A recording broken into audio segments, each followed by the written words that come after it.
이제 앞을 주목하시고요. 우리 한 번 더 아멘으로 하나님을 예배하겠습니다. 할렐루야.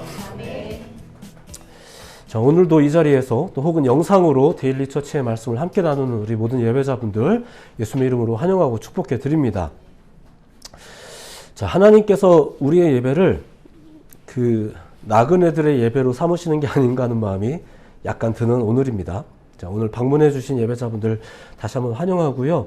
오늘 출근과 여타의 사정으로 인해서 함께 하지 못한 예배자분들 꼭 오늘의 영상을 통해서 같은 말씀과 같은 영성으로 무장하시기를 좀 권해드리고 싶습니다.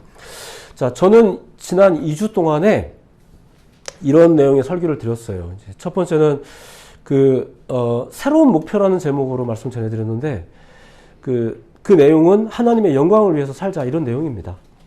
그리고 지난주에는 이제 영혼을 위하여, 이웃의 영혼을 위하여 살자 뭐 이런 내용으로 말씀 전해드렸어요. 구원받은 백성들은 이제 이렇게 되더라, 뭐 혹은 이렇게 되어야 된다 이런 내용이었습니다. 이건 제가 임의로 뭐 이런 설교를 해야겠다 싶어서 한 이야기가 아니고요. 성경 강림 사건 이후 사도행전의 이야기를 보니까 그 소위 교회 시대가 시작될 때 성도들을 보니까 그 첫 성도들의 모습을 보니까 그런 모습이었다라는 거죠. 하나님을 사랑하고 이웃을 사랑하는 일들이 굉장히 활발히 일어났더라는 거예요. 그게 사도행전의 이야기죠. 자, 오늘날 교회가 뭐 첫 신앙을 회복하자, 뭐 혹은 뭐 초대교회와 같아야 되지 않겠나, 뭐 이런 이야기들을 많이 하던데, 그렇다면 그때 성도들의 모습이 어떠했는지, 그때의 특징이 어떠했는지 등을 좀 우리가 볼 필요가 있지 않았겠나 싶은 거예요. 그리고 생각해보면 예수님께서도 사역하시는 동안 이런 메시지를 증거한 적이 있었죠. 네 마음을 다하며 목숨을 다하며 힘을 다하며 뜻을 다하여 주 너의 하나님을 사랑하고 또한 내 이웃을 내 자신같이 사랑하라. 이게 본래 신명기서에 나와 있는 말씀이거든요. 그걸 인용하셔서 하신 말씀이에요. 자, 그러니까 정리하자면 이런 겁니다. 하나님을 사랑하고 이웃을 사랑해야 된다는 이야기는 성경의 초반에서부터 등장했고, 예수님도 그것을 인용함과 더불어 본인이 모범이 되셔서 사셨고, 그리고 더 나아가 예수님을 믿는 사람들에게서 나타나는 현상이기도 했다는 거예요. 하나님을 사랑하고 이웃을 사랑하는 것. 자, 이걸 또 교리적으로 잘 정리한 사람이 누구예요? 그게 바울이에요. 바울이 쓴 로마서를 가지고 제가 지난 2주간 설교를 한 거죠. 5장의 내용을 통해서 첫 번째는 어떻게? 우리가 하나님의 영광을 위해서 살아야 되지 않겠나 이런 이야기. 그리고 15장을 통해서 우리가 이웃의 영혼을 위해서 살아야 되지 않겠나 이런 이야기를 2주간 전해드린 거예요. 하나님을 사랑하고 하나님의 영광을 위해서 사시는 여러분 모두가 되시기를, 그리고 이웃을 사랑하고 또 이웃을 사랑한다면 무엇보다 그들의 영혼을 위해서 살아가는 그런 여러분들이 모두가 되시기를 예수님의 이름으로 축복해 드립니다. 자, 그리고 이제 오늘 조금 이제 구약으로 거슬러 올라가서 이제 믿는 자들과 관련된 또 하나의 주제를 이제 좀 소개해 드릴까 해요. 약간 이야기가 어렵게 들릴 수도 있긴 합니다. 자, 구약. 자, 구약이란 책 있죠. 구약 이러면 왠지 옛날 옛적 이야기처럼 느껴지긴 하는데, 구약에 기록된 이 유대인들의 역사를 이제 인류사에 비춰서 보면은 생각보다 그렇게 긴 세월은 아니었습니다. 그러니까 특별히 왕정 시대를 보면 첫 번째 왕이 누구예요? 사울이죠. 사울이 왕으로 등극할 때가 기원전 1050년 정도거든요. 그리고 이제 벌써 어렵죠. 그리고 이제 말라기, 구약 성경의 끝인 말라기에서 신약 성경의 시작인 마태복음으로 넘어가는 시간이 이제 신구약 중간기라고 해서 400년 정도가 있어요. 그러니까 요 400년을 빼면 기원전 650년 정도의 기간, 1050년에서 요 400년 전까지 대략 요 정도의 시간이 우리가 알고 있는 구약 성경 39권 중에 31권을 차지하는 이야기가 거기에 다 들어가 있어요. 그러니까 이게 짧은 듯 긴, 그리고 긴 듯 하지만 뭔가 좀 짧은 요 역사에서 굉장히 그들이 다사다난한 삶을 유대인들이 살았고, 그 기록이 우리가 가진 성경의 기록이에요. 뭔가 비슷한 얘기가 계속 나오는 것 같기도 하고 그러면서도 좀 다르기도 하고 이런 내용들. 그런 이야기 속에서 오늘 여러분들에게 소개해 드리려는 게 뭐냐면은 그들이 포로 생활을 했다는 이야기를 이제 잠깐 소개를 해 드리려고 하는 겁니다. 이 포로 이야기를 왜 꺼내려고 하는 걸까? 아시겠지만 그들이 이 포로기를 경험했는데 이제 아시다시피 2번 포로로 잡혀갖고 3번 포로에서 귀환을 했습니다. 근데 여기에서 귀환을 했다는 것은 그들의 국가가 회복됐다는 뜻은 아니에요. 이미 아시는 분들 계시겠습니다만 국가로서의 이스라엘은 그 포로기 때 망했습니다. 그러니까 나라는 망했어요. 최근까지 있었지 않았나요? 아니요, 없었어요. 망했고 그 유대인이라는 혈통이 뭐 이스라엘 사람들 이렇게 불리는 그 유대인들의 혈통만 계속 존속이 됐던 거죠. 근데 어떻게 존속이 되냐면은 성경에서 소개된 이야기 이상으로 그 이후의 시대를 살면서도 이제 페르시아, 그리스, 비잔틴, 또 중세 아랍, 오스만 제국, 마지막으로는 대영 제국에 이르기까지 계속 이렇게 대영 국가들의 속국으로 지내면서 이스라엘이 명맥을 유지하다가 영국이 통치할 때 영국에서 독립하면서 국가로서 건국 선언을 한 게 1948년이에요. 불과 지금으로부터 75년 전입니다. 나라로서 회복된 건 불과 지금으로부터 75년 전이고요. 그때까지는 계속 나라가 없이 유대인이라는 이름 혹은 뭐 이스라엘 사람들 이렇게 애매하게 칭해지면서 온 거예요. 어떻게 왔나요? 남의 나라의 속국으로 떠돌면서 흩어졌다가 정착했다가 모였다가 돌아갔다가 이런 일들이 이런 이슈가 평생 그들에게 있었던 거죠. 좀 거창하게 이야기한 것 같지만 사실 오늘날의 우리도 이렇게 계속 어딘가에 귀속됐다가 떠났다가 정착했다가 떠돌다가 우리도 사실 그런 인생을 살고 있어요. 이 자리에 모신 분들도 다 그런 분들이죠. 다 나그네 같은 분들이세요. 자, 그런 삶을 살면서 그들이 가장 애를 쓴 게 있었어요. 그게 뭘까요? 그게 뭐냐면은 자신들의 정체성을 지키는 거예요. 우리가 죄로 인해서 이 지경이 되었을지언정 우리는 신의 선택을 받은 민족이다. 우리는 나라도 이렇지만 우리의 이 정체성만큼은 잃어버리면 안 된다. 이런 자부심과 민족적 사명감을 가지고 노력하면서 다음 세대들에게 가르쳐가면서 지낸 게 그게 유대인들이었어요. 다시 말씀드리지만 이건 특정 국가, 특정 혈통만의 문제가 아니라 사실 우리 모두의 이야기일 수 있어요. 더 나아가 우리 신앙인으로서 신앙인의 정체성을 지키는 일도 역시 가장 중요한 과제 중에 하나인 거죠. 오늘 이에 관한 내용을 이제 역시나 성경 속 그들의 이야기이긴 하지만 2차 포로 귀환이라는 사건을 중심으로 좀 소개를 해드리려고 하는 것입니다. 성경에 기록된 포로 귀환은 총 3번이었다고 좀 전에 말씀드렸죠. 첫 번째 포로 귀환은 스룹바벨을 중심으로, 두 번째는 에스라를 중심으로, 세 번째는 그 느헤미야 사건을 3차 포로 귀환으로 보고 있는데 이렇습니다.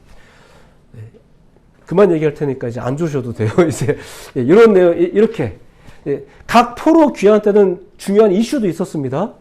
첫 번째 포로 귀환 때는 이제 스룹바벨에 의한 포로 귀환 때는 성전이 재건되었고요. 에스라를 통한 2차 귀환 때는 소위 말씀 재건, 부흥 운동 이렇게 말합니다. 그리고 느헤미야는 성벽을 재건을 했죠. 이런 중요한 이슈들이 좀 있었어요. 자, 그런데 오늘 우리가 본문으로 읽은 이 에스라 8장은 여러분들이 성경을 보시면은 8장 1절 위에 이렇게 써 있어요. 에스라와 함께 돌아온 백성들 이렇게 이제 소개되어지고 있거든요. 이게 이제 2차 포로 귀환에 관한 거죠. 8장 1절부터 14절까지는 2차 귀환자들을 이제 소개하는 내용이 나오는데 쉽게 얘기하자면은 이제 그 잡혀갔던 사람들이 다 돌아온 건 아닙니다. 다 돌아온 건 아니에요. 돌아가겠다고 자원하는 사람들만 귀환길에 이제 함께 나선 건데 더군다나 1차 포로 귀환 때보다 현저히 인원이 적어졌죠. 호응이 많이 줄었어요. 1차 때는 귀환자가 거의 5만 명이었거든요. 그것도 다 온 건 아니지만. 근데 2차 때는 귀환자가 불과 1,700여 명이었고, 물론 이제 부녀자와 아이들까지 다 하면 한 5천 명 정도 되는데 엄청나게 줄었죠. 왜 이렇게 귀환자가 줄었을까? 자, 우리가 이런 걸 잠깐 생각해 볼 필요는 있어요. 일반적인 추측인데 그걸 소개해 드리자면 이런 겁니다. 1차 귀환 때는 포로로 잡혀왔던 사람들이 사실상 많이 생존해 있었습니다. 그러니까 나름대로 귀환 의지가 강하죠. 고향에 돌아가고 싶은 마음. 마치 한국 전쟁을 경험해 하셨던 분들이 전쟁의 무서움도 더 잘 알고, 오늘날의 젊은이들은 이렇게 댓글에 보면 그래 우리 한판 붙자 이러는데 전쟁이 얼마나 무서운 건지를 아시면 그런 얘기 함부로 못 하거든요.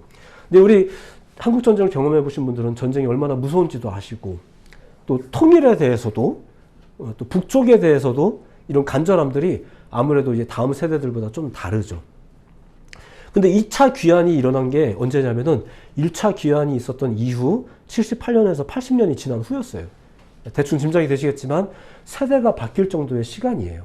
이 정도 시간이 지나고 나니까 민족의 패망을 직접 경험하고 또 포로로 잡혀오는 것을 직접 경험했던 1세대들은 대부분 좀 안 계시고 주로 2세대들로만 이제 이렇게 구성이 되는 거죠. 그 자녀 세대들은 본토를 향한 귀한 의지가 아무래도 앞선 세대보다 좀 적었겠죠.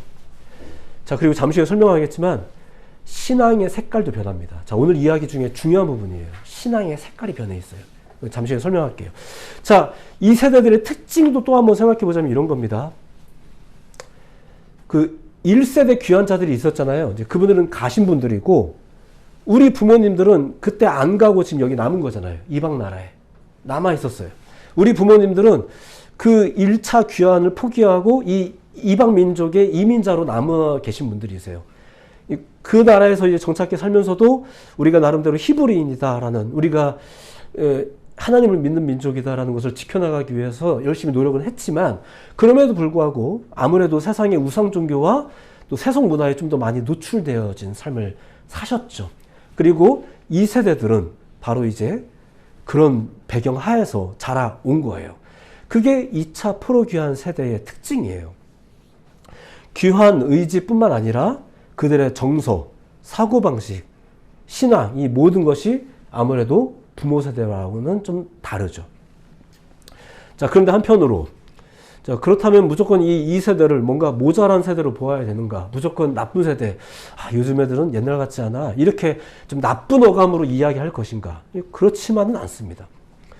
자, 결과적으로 보자면 아닥사스다 왕이 이제 귀환을 허락한 거거든요. 귀환을 허락해서 이제 갈 사람 손 들어봐 이랬는데, 그 2세대 중에 손을 든 사람이 이제 1800여 명이 된 거고, 아내들과 아이들까지 또 다 데리고 이제 간 사람들이 한 5천여 명이 된 거잖아요. 이 사람들은 나름대로 이제 그 자신들이 가진 것들을 포기하고 가는 거예요. 우리가 나름대로 지금 이 생활이 더 익숙한데, 우린 여기가 더 오히려 편해요. 우리 한국보다 필리핀이 더 편해요. 약간 이런 느낌이 좀 있는 사람들이 지금 가겠다고 결정한 거잖아요. 왜 이런 결정이 나왔을까요?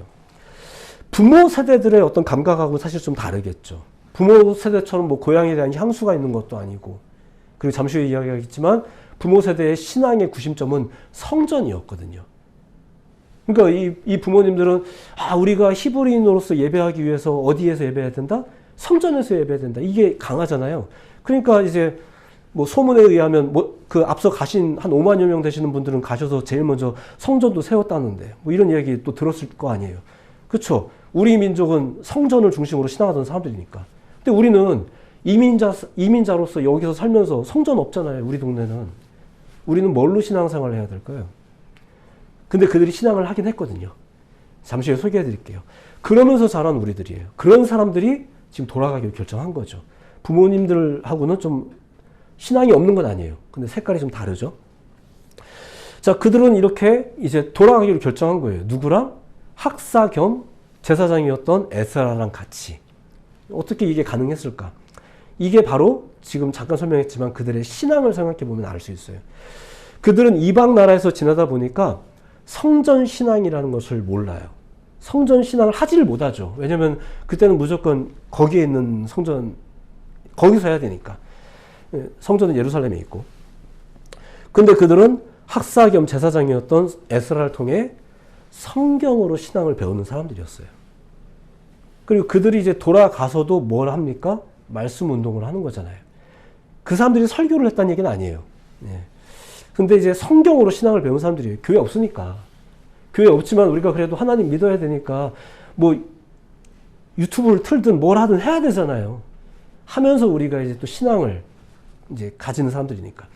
어쨌든 그렇게 1차 포로 귀환자들이 좀 더 현실적인 애환을 가지고 움직였다면 2차 귀환자들은 인원은 적었지만 성경을 통해 배운 거, 추억이 아니라 지금 새롭게 배운 신앙들, 특별히 성경을 통해 배운 것, 하나님 나라 회복에 대한 사명이나 좀 더 순수한 신앙적 열의를 가지고 이 귀환에 참여를 하게 된 거예요.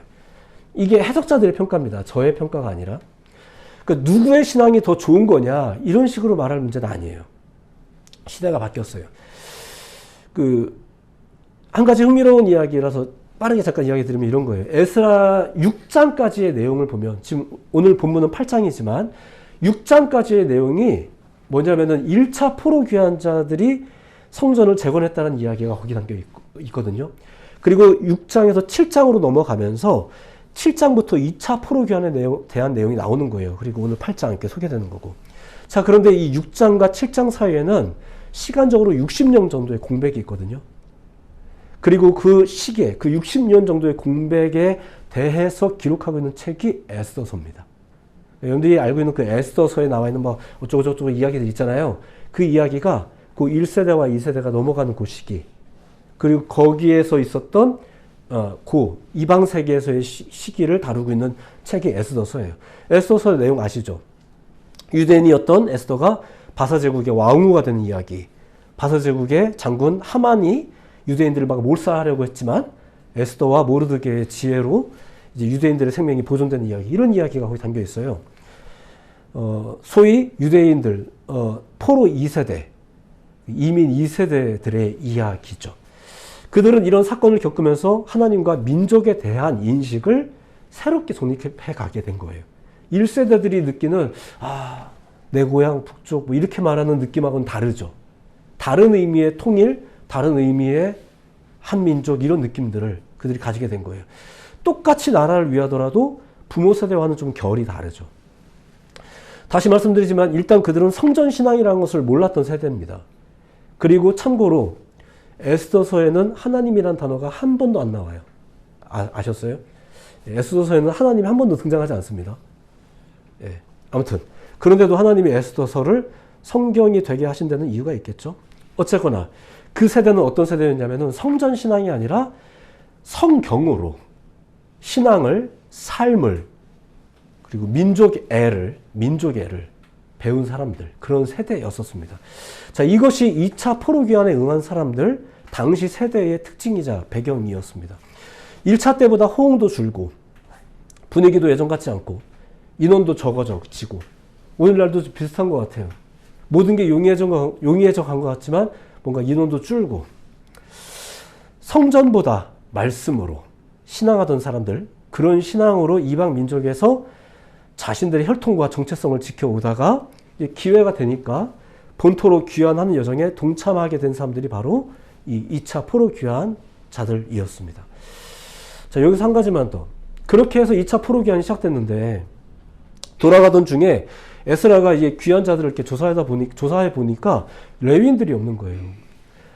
성전 제사에서 중추적 역할을 담당한 사람들이 이 레위인들인데 이 레위인들이 없었어요. 왜 이 레위인들은 이 정작 귀환에 응하지 않았을까? 왜 그랬을까? 이유가 있겠죠. 어쨌거나 그래서 이제 에스라는 그들이 이제 반드시 함께 가야 된다라는 생각 때문에 그들을 이제 모집을 하는 거예요.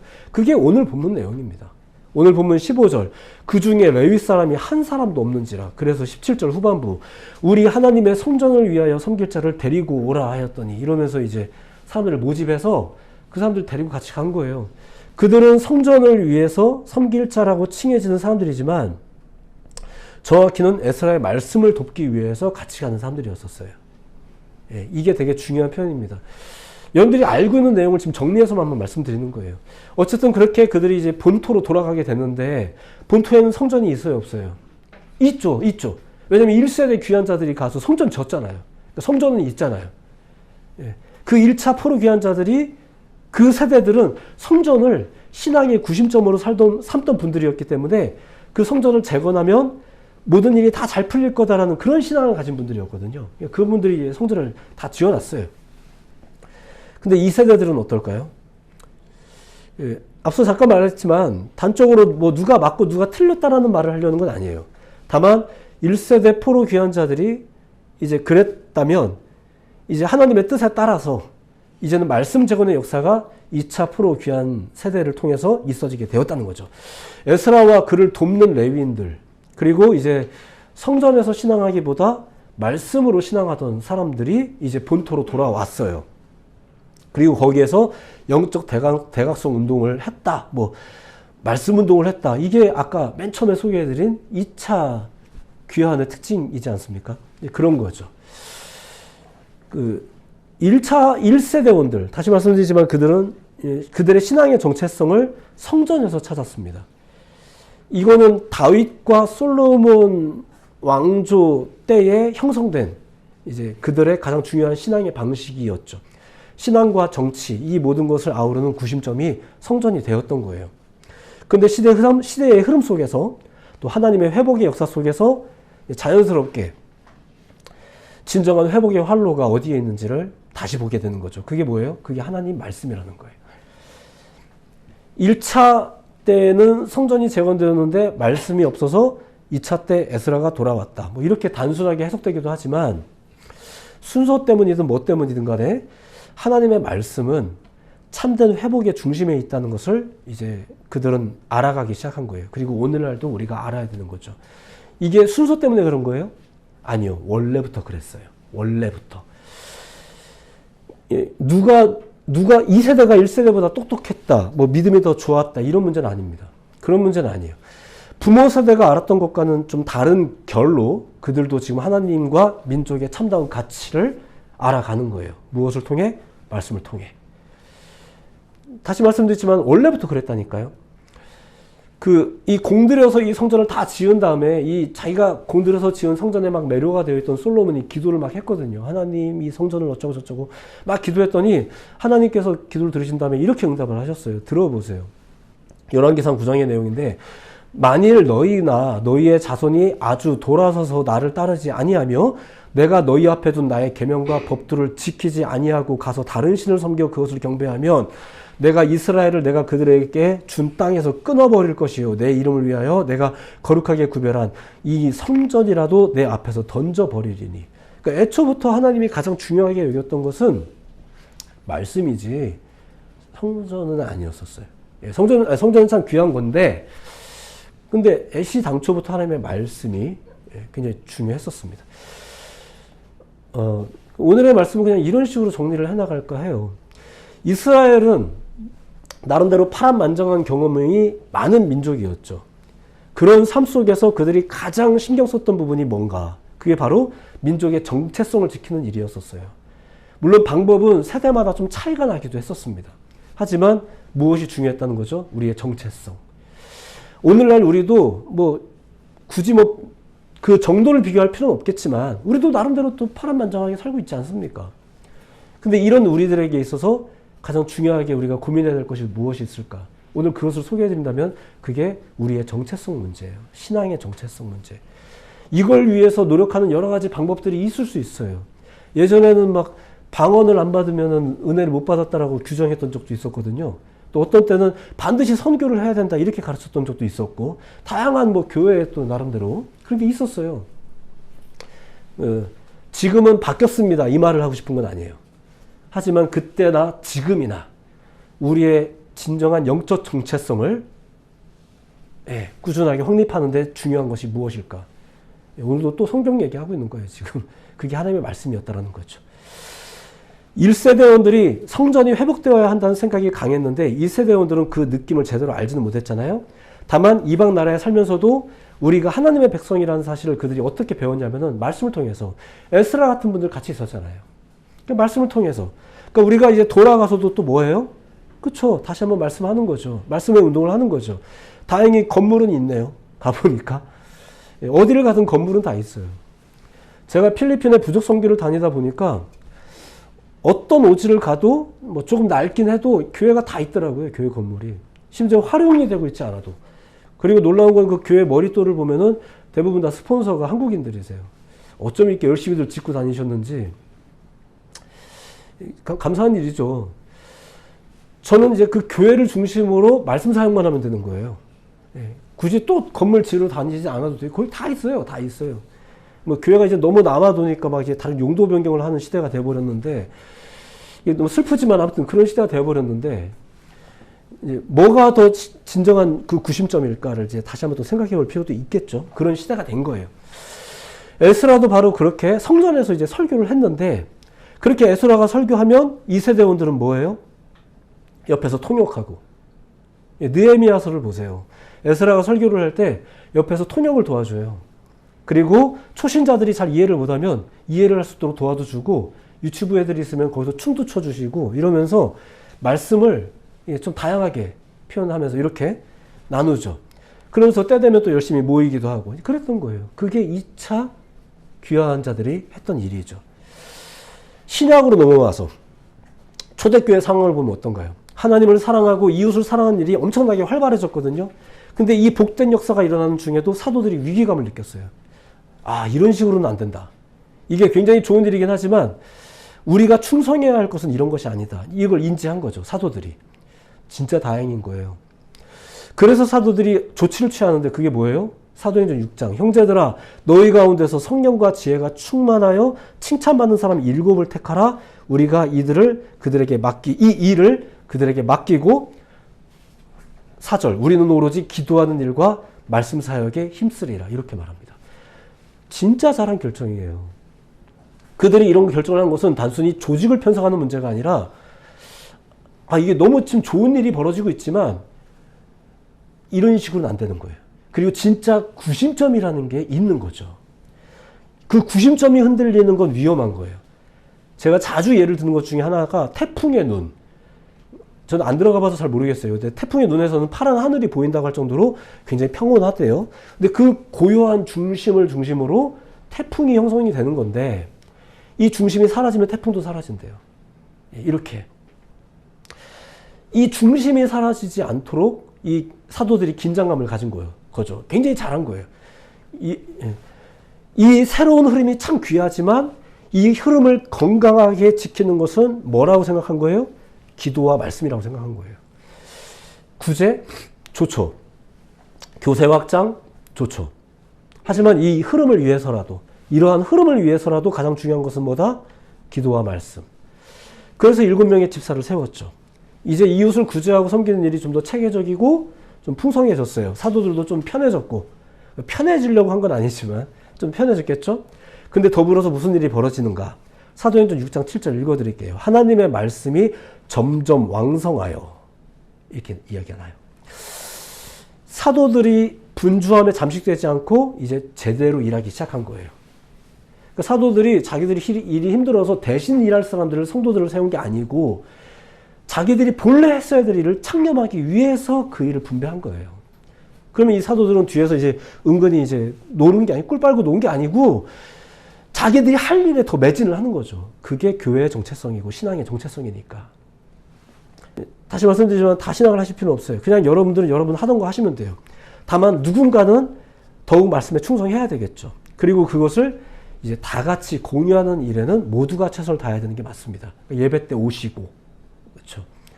스데반 집사님이 열심히 구제사역 하느냐고, 난 이번 주는 빠질게요, 이랬겠어요? 아니라는 거예요. 예배 생활 열심히 했고, 사도는 사도의 자리에서 열심히 했기 때문에 이 성도들이 이렇게 성경도 잘 알고 믿음도 크고 신앙을 이해하고 한 거죠. 그렇죠. 말씀에 의해서. 성전 신앙이 아니라 말씀 신앙. 율법 신앙이 아니라 예수 신앙. 대체된 건 아니에요. 계속 이어지고 있는 중이에요. 다 귀한 거예요. 말씀을 해석하는 사역은 특정한 사람들이 하겠지만 그 말씀 자체가 특정한 사람들만의 몫은 아닌 거예요. 모두가 다 나누고 모두가 함께 하는. 나누셔야 돼요. 이해가 안 돼도 꾸준히 접하셔야 돼요. 성경을 해석은 저 같은 사람들이 하는 거지만 성경을 쓰고 읽고 접하는 것은 여러분들도 다 하셔야 되는 일이에요. 이거 왜 하나 싶을 때도 있겠지만 그냥 좀 하세요. 그래서 말씀을 좀 가까이 접하세요. 목사, 은혜 받았어요 하시는 분들이 가끔 계시는데 여러분들은 성경에 충만하셔야지 설교에 충만하시면 안 돼요. 지금 이 시대는 설교를 접하기가 너무 좋은 시대예요. 기가 막힌 시대예요. 예전보다 훨씬 좋은 시대죠. 근데 방심하면 안 돼요. 정신 바짝 차려야 돼요. 이게 맞는 건가 싶은 생각이 드셔야 돼요. 사도들이 그랬다니까요. 우리가 어부 출신인데 우리가 이게 참 일이 잘 풀려서 우리가 이렇게 됐네. 이걸 누리는 게 아니에요. 그걸 누리지 않죠. 이게 맞나? 이대로 되나? 고민하다 보니까 아니구나. 우리는 기도하고 말씀 전해야 되는 거구나. 들뜨지 마세요. 그러면 안 되는 거죠.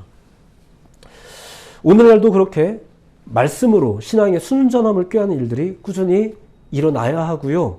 실제로 지금도 일어나고 있습니다.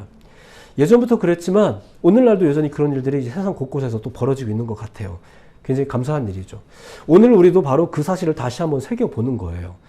하나님이 주신 거룩한 목적을 위해서 또 충성해야죠. 하나님의 영광을 위해서, 이웃을 위해서, 이웃의 영혼을 위해서 살아야죠. 근데 오늘 세 번째 여러분들에게 이 얘기를 소개해드리고 싶은 거예요. 정체성을 잃어버리지 말자고.